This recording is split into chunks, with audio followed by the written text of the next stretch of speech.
Hello, my name's Jeff Davis. Starting with this, first in a group of short videos, I'm going to be interviewing the coordinator of the Aphekom project, Sylvia Medina, of the Paris-based French Institute for Public Health Surveillance. In separate videos, I'll also be interviewing the project's work package leaders, and we'll ask each of them to explain in a few words the genesis, objectives, and expected outcomes of the project itself and of the individual work packages. So to begin, Sylvia, can you introduce the Aphekom project to us by describing its key objectives, whose needs you intend to meet, and briefly explaining how you plan to meet them? Thank you very much, Jeff, for your introduction. First, I'd like to provide a little background on the project, if I may.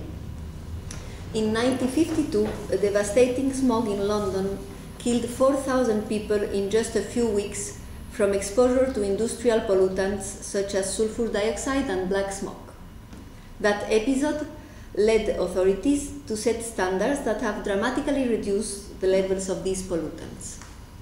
Despite these reductions in industrial pollution, however, the levels of pollutants from other sources have increased over time, mainly due to road traffic.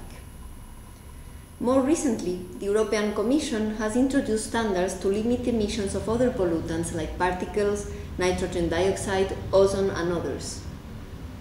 But today's reality is that air pollution continues to harm the health of Europeans, shortening their lives by causing some 350,000 deaths annually, triggering asthma attacks in children and adults, and contributing to cardiovascular and respiratory diseases, among others. So tell me, why haven't more effective steps been taken to combat air pollution?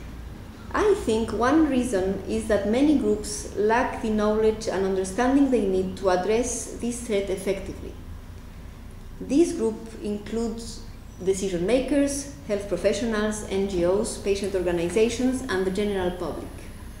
These gaps in knowledge and understanding prevent decision makers in particular from planning and implementing measures that better protect public health. Can you give me a few examples of these gaps, Sylvia? Yes, of course I can. For example, how many chronic and acute cardiovascular and respiratory diseases could be prevented if fewer Europeans were exposed to air pollution from road traffic? Or what are the health benefits and monetary gains achieved from implementing legislation designed to reduce air pollution?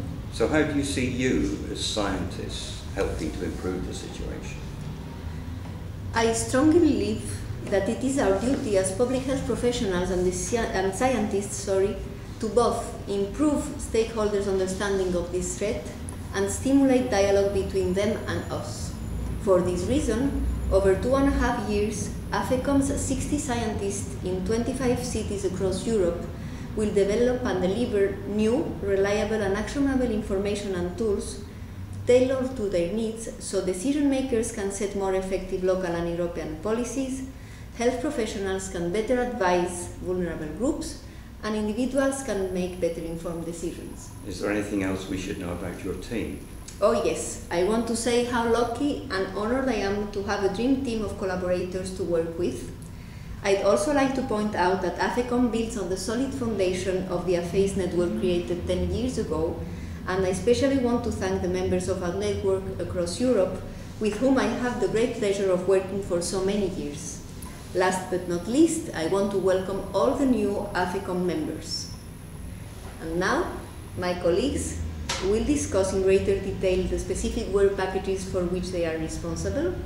But before, I want to introduce my co-manager, Bertil Forsberg, and the project's assistant coordinator, Aymeric Ung, my right hand in this project. Thank you. Bertil, would you like to add your own comments? Yes, I'm very glad to be involved in this project. The AFACE project was a success, but in this project we will study more health endpoints and use more pollutant indicators. So I think this project also will be a great success. And Aymeric? Yes, if you would like to have more information on the Aphekom project and send us any inquiry, please go to our website www.aphekom.org. Thank you. Thank you all. Thank you for that.